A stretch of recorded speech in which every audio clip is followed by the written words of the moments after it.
विजेचा धक्का लागून नंदुरबार जिल्ह्यातील 2 तरुण कंत्राटी कामगारांचा मृत्यू. चांदवडच्या विटावे गावातील घटना. नातेवाईकांचा आक्रोश. चांदवड पोलिसांत ठेकेदारासह तिघांविरुद्ध गुन्हा दाखल.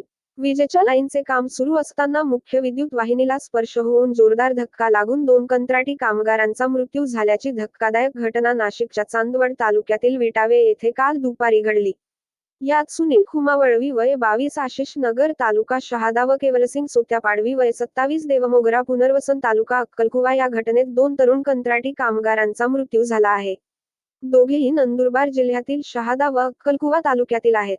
घटनेची माहिती मिळताच नातेवाईकांनी चांदवड रुग्णालयात प्रचंड आक्रोश केला. दोघांचे मृतदेह शवविच्छेदन करून आज त्यांच्या गावी आणण्यात येणार आहे. दोघे मजूर इलेक्ट्रॉनिक लाईटचे पोल उभे करून त्यावर केबल पसरविण्याचे काम करताना दोघे एच व एल टी लाईनच्या खाली काम करत होते.